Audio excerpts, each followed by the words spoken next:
A Study in Scarlet by Arthur Conan Doyle. Chapter 7. Light in the Darkness. The intelligence with which Lestrade greeted us was so momentous and so unexpected that we were all three fairly dumbfounded. Gregson sprang out of his chair and upset the remainder of his whiskey and water. I stared in silence at Sherlock Holmes, whose lips were compressed and his brows drawn down over his eyes. "Stangerson, too," he muttered. "The plot thickens." "It was quite thick enough before," grumbled Lestrade, taking a chair. "I seem to have dropped into a sort of council of war." Are you sure of this piece of intelligence?" stammered Gregson. "I have just come from his room," said Lestrade. "I was the first to discover what had occurred." "We have been hearing Gregson's view of the matter," Holmes observed. "Would you mind letting us know what you have seen and done?" "I have no objection," Lestrade answered, seating himself. "I freely confess that I was of the opinion that Stangerson was concerned in the death of Drebber. This fresh development has shown me that I was completely mistaken. Full of the one idea, I set myself to find out what had become of the secretary. They had been seen together at Euston Station about 8:30 on the evening of the 3rd. At 2 in the morning, Drebber had been found in the Brixton Road.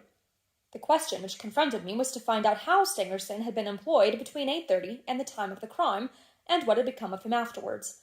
I telegraphed to Liverpool, giving a description of the man, and warning them to keep a watch upon the American boats. I then set to work calling upon all the hotels and lodging-houses in the vicinity of Euston. You see, I argued that if Drebber and his companion had become separated, the natural course for the latter would be to put up somewhere in the vicinity for the night, and then to hang about the station again next morning. "They would be likely to agree on some meeting-place beforehand," remarked Holmes. So it proved. I spent the whole of yesterday evening in making inquiries entirely without avail. This morning I began very early, and at 8 o'clock I reached Halliday's private hotel in Little George Street. On my inquiry as to whether a Mr. Stangerson was living there, they at once answered me in the affirmative. "No doubt you are the gentleman whom he was expecting," they said. "He has been waiting for a gentleman for 2 days." "Where is he now?" I asked. "He is upstairs in bed. He wished to be called at 9. "I will go up and see him at once," I said. It seemed to me that my sudden appearance might shake his nerves and lead him to say something unguarded. The Boots volunteered to show me the room. It was on the 2nd floor, and there was a small corridor leading up to it. The Boots pointed out the door to me, and was about to go downstairs again, when I saw something that made me feel sickish, in spite of my 20 years' experience. From under the door there curled a little red ribbon of blood, which had meandered across the passage and formed a little pool along the skirting at the other side. I gave a cry, which brought the Boots back. He nearly fainted when he saw it. The door was locked on the inside, but we put our shoulders to it and knocked it in. The window of the room was open, and beside the window, all huddled up, lay the body of a man in his nightdress. He was quite dead, and had been for some time, for his limbs were rigid and cold. When we turned him over, the Boots recognized him at once as being the same gentleman who had engaged the room under the name of Joseph Stangerson. The cause of death was a deep stab in the left side, which must have penetrated the heart. And now comes the strangest part of the affair. What do you suppose was above the murdered man? I felt a creeping of the flesh, and a presentiment of coming horror, even before Sherlock Holmes answered. "The word Raish, written in letters of blood," he said. "That was it," said Lestrade in an awestruck voice, and we were all silent for a while. There was something so methodical and so incomprehensible about the deeds of this unknown assassin that it imparted a fresh ghastliness to his crimes. My nerves, which were steady enough on the field of battle, tingled as I thought of it. "The man was seen," continued Lestrade. "A milk-boy, passing on his way to the dairy, happened to walk down the lane which leads from the mews at the back of the hotel. He noticed that a ladder which usually lay there was raised against one of the windows of the 2nd floor, which was wide open. After passing, he looked back and saw a man descend the ladder. He came down so quietly and openly that the boy imagined him to be some carpenter or joiner at work in the hotel. He took no particular notice of him, beyond thinking in his own mind that it was early for him to be at work. He has an impression that the man was tall, had a reddish face, and was dressed in a long brownish coat. He must have stayed in the room some little time after the murder, for we found blood-stained water in the basin, where he had washed his hands, and marks on the sheets, where he had deliberately wiped his knife." I glanced at Holmes on hearing the description of the murderer which tallied so exactly with his own. There was, however, no trace of exultation or satisfaction upon his face. "Did you find nothing in the room which could furnish a clue to the murderer?" he asked. Nothing. Stangerson had Drebber's purse in his pocket, but it seems that this was usual, as he did all the paying. There was 80-odd pounds in it, but nothing had been taken. Whatever the motives of these extraordinary crimes, robbery is certainly not one of them. There were no papers or memoranda in the murdered man's pocket, except a single telegram, dated from Cleveland about a month ago, and containing the words, "J.H. is in Europe." There was no name appended to this message. "And there was nothing else?" Holmes asked. "Nothing of any importance. The man's novel, with which he had read himself to sleep, was lying upon the bed, and his pipe was on a chair beside him. There was a glass of water on the table, and on the window-sill a small chip ointment box containing a couple of pills." Sherlock Holmes sprang from his chair with an exclamation of delight.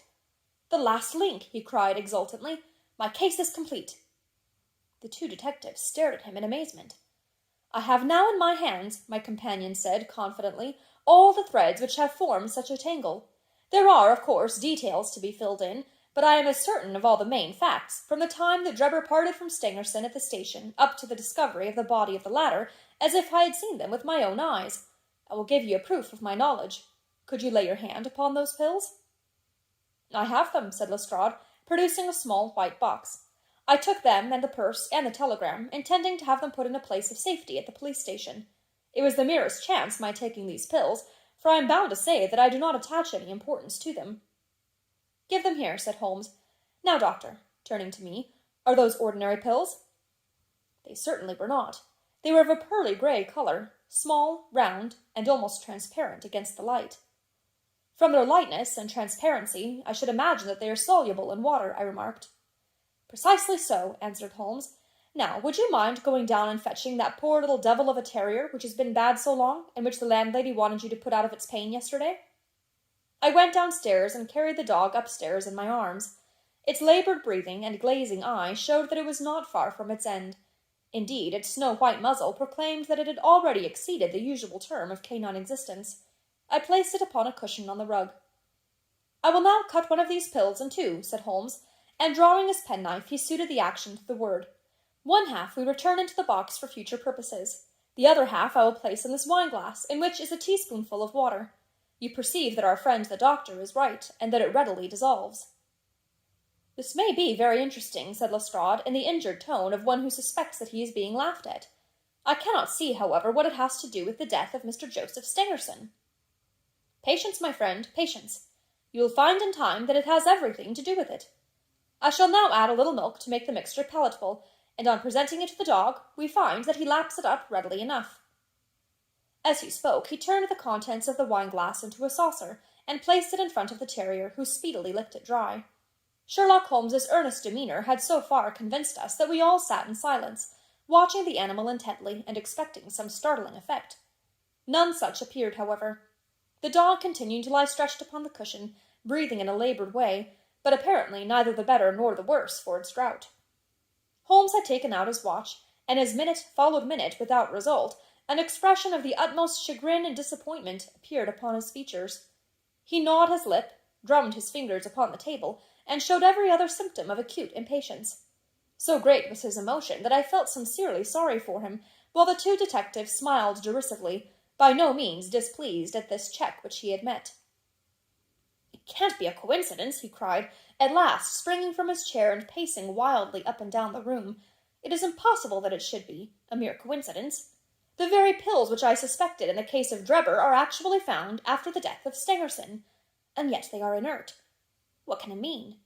Surely my whole chain of reasoning cannot have been false. It is impossible. And yet this wretched dog is none the worse. Ah, I have it! I have it!" With a perfect shriek of delight, he rushed to the box, cut the other pill in two, dissolved it, added milk, and presented it to the terrier. The unfortunate creature's tongue seemed hardly to have been moistened in it before it gave a convulsive shiver in every limb, and lay as rigid and lifeless as if it had been struck by lightning.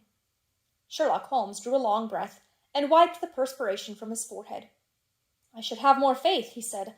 "I ought to know by this time that when a fact appears to be opposed to a long train of deductions, it invariably proves to be capable of bearing some other interpretation.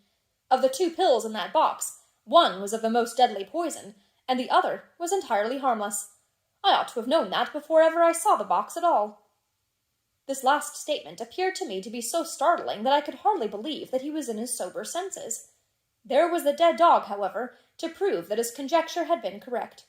It seemed to me that the mists in my own mind were gradually clearing away, and I began to have a dim, vague perception of the truth.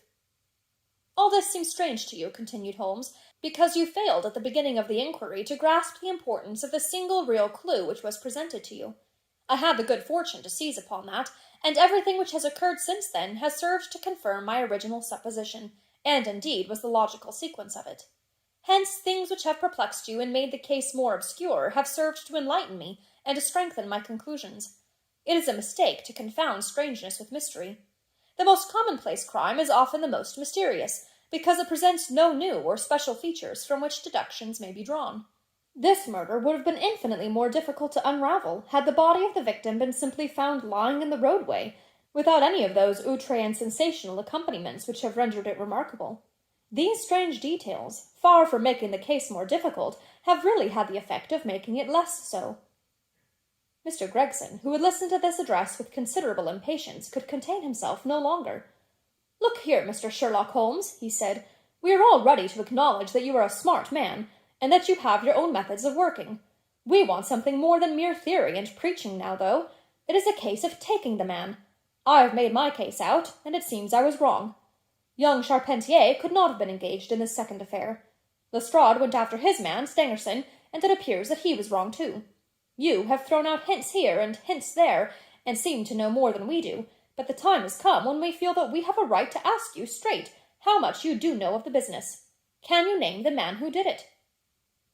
"I cannot help feeling that Gregson is right, sir," remarked Lestrade. "We have both tried, and we have both failed. You have remarked more than once, since I have been in the room, that you had all the evidence which you require. Surely you will not withhold it any longer." "Any delay in arresting the assassin," I observed, "might give him time to perpetrate some fresh atrocity." Thus pressed by us all, Holmes showed signs of irresolution.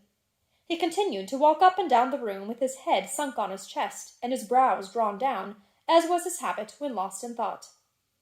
"There will be no more murders," he said at last, stopping abruptly and facing us. "You can put that consideration out of the question. You have asked me if I know the name of the assassin. I do. The mere knowing of his name is a small thing, however, compared with the power of laying our hands upon him. This I expect very shortly to do. I have good hopes of managing it through my own arrangements, but it is a thing which needs delicate handling, for we have a shrewd and desperate man to deal with, who is supported, as I have had occasion to prove, by another who is as clever as himself. As long as this man has no idea that anyone can have a clue, there is some chance of securing him. But if he had the slightest suspicion, he would change his name and vanish in an instant among the 4,000,000 inhabitants of this great city.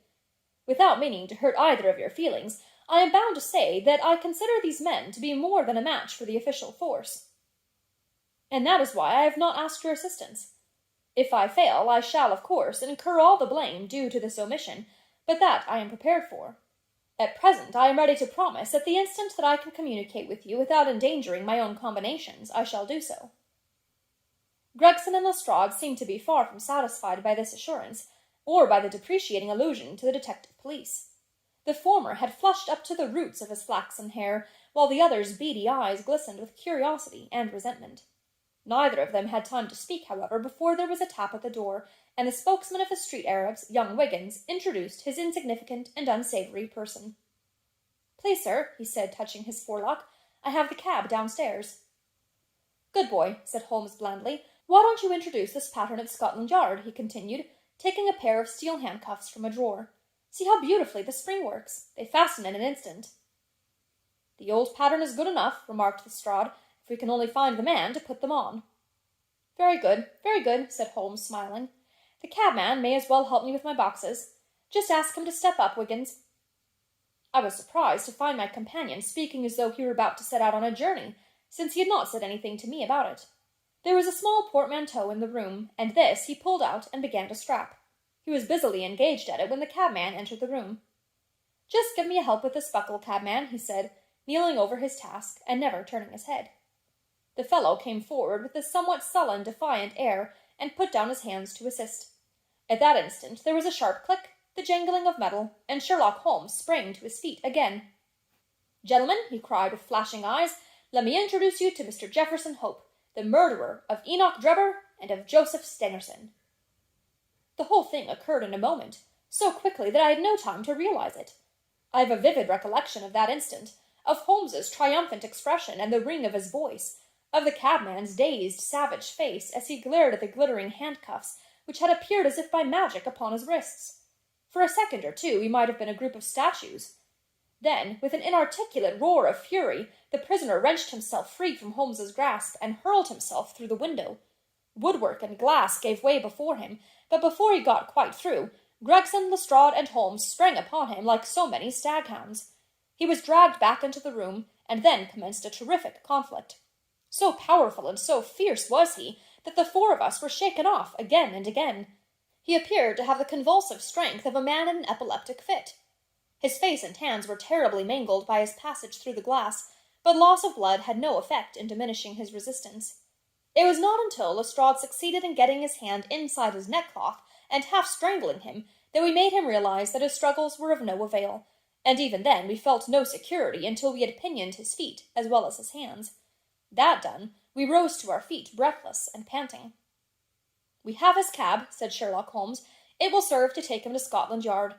And now, gentlemen," he continued with a pleasant smile, "we have reached the end of our little mystery. You are very welcome to put any questions that you like to me now, and there is no danger that I will refuse to answer them."